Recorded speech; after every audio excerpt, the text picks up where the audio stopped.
नमस्कार दोस्तों, इस विदेही प्रेम में आपका स्वागत है। मैं आज आपको एक ऐसी कहानी बताने जा रहा हूँ जिसका उत्तर शायद आज आपको मिले।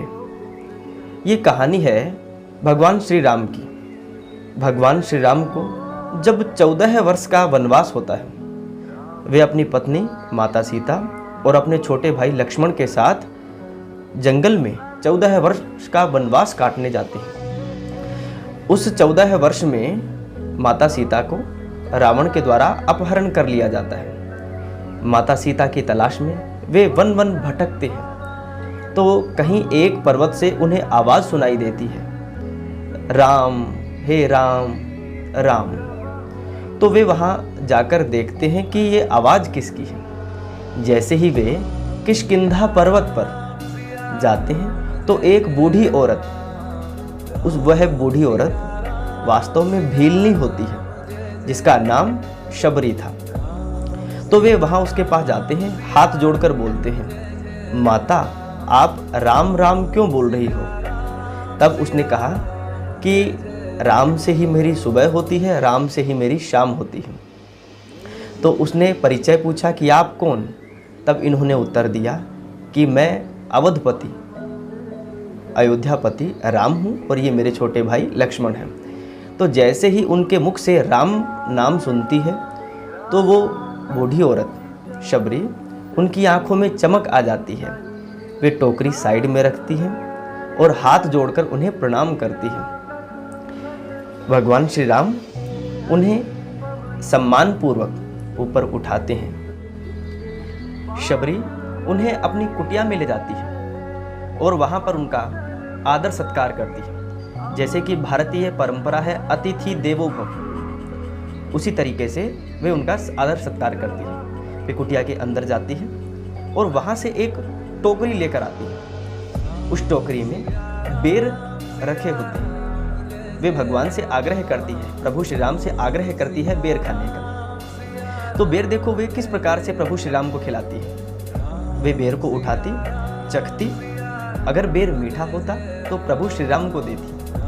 प्रभु श्री राम आनंद पूर्वक उस बेर को खा रहे थे। प्रभु श्री राम ने लक्ष्मण को आग्रह किया कि आप भी बेर खाइए। तब लक्ष्मण ने मना कर दिया कि मैं बेर नहीं खाता। उसके बाद प्रभु श्री राम ने बेर दी। लक्ष्मण, जैसे कि आप सभी जानते हो, इनका स्वभाव थोड़ा क्रोधी टाइप का था, तो वे बेर खाने से मना कर देते हैं। पर श्री राम के आग्रह पर वे बेर हाथ में लेते हैं और पीछे वाली साइड में फेंक देते हैं। कुछ समय बाद वे वहाँ से शबरी से आज्ञा लेकर चलते हैं और उनका युद्ध रावण की सेना के साथ प्रारंभ हो जाता है। कुछ समय पश्चात एक तीर लक्ष्मण के लगता है और लक्ष्मण मूर्छित अवस्था में युद्ध भूमि में गिर जाते हैं। शाम को युद्ध का शंखनाद बजता है, युद्ध समाप्त होता है। तब अपने आश्रय स्थल पर लक्ष्मण को ले जाया जाता है। वहाँ पर लक्ष्मण मूर्छित अवस्था में पड़े हैं। वैद्य को बुलाया जाता है। तब वैद्य ने कहा कि इनके प्राण सिर्फ संजीवनी बूटी ही बचा सकती है।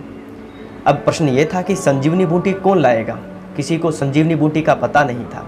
तब ये काम सौंपा गया प्रभु श्री हनुमान को। हनुमान को जैसे ही ये कार्य श्री राम ने सौंपा, उन्होंने क्षण भर भी विलंब नहीं किया। वे उड़ते हुए गए एक तीर की भांति। जिस प्रकार युद्ध में प्रभु श्री राम तीर चलाते हैं, ठीक उसी प्रकार वे उस अवस्था में पवन के वेग से उड़ते चले गए और उनको बताया गया कि किष्किंधा पर्वत पर एक चमकती हुई चीज दिखाई देगी, वही संजीवनी बूटी है। प्रभु हनुमान वहाँ पर जाते हैं तो वे वहाँ पर भूल जाते हैं कि संजीवनी बूटी कैसी है, तो उन्हें कुछ नहीं सूझता। वे पर्वत को उठाते हैं, उठाकर किष्किंधा पर्वत को वहाँ पर आश्रय स्थल पर प्रभु श्री राम के पास में, वैद्य के पास में ले आते हैं। सभी ये देखकर स्तब्ध हो जाते हैं और जैसे ही वहाँ से वैद्य के द्वारा उस संजीवनी बूटी को निकाला जाता है, उसके बाद वो संजीवनी बूटी लक्ष्मण को दी जाती है, तो जिससे लक्ष्मण अचेत अवस्था से चेतन अवस्था में आ जाते हैं। लक्ष्मण चेतन अवस्था में आते हैं। तब उन्होंने श्री राम से प्रश्न किया कि भैया ये संजीवनी बूटी क्या है जिससे मेरे प्राण बचे?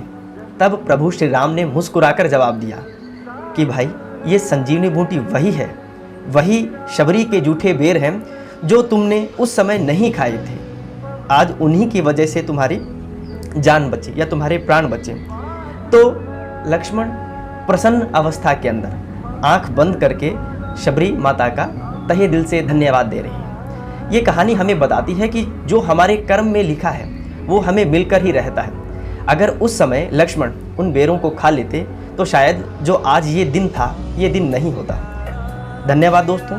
वीडियो अच्छी लगी तो लाइक करें, शेयर करें, चैनल को सब्सक्राइब करें। अच्छी नहीं लगी तो इसे डिसलाइक करें। जय श्री राम।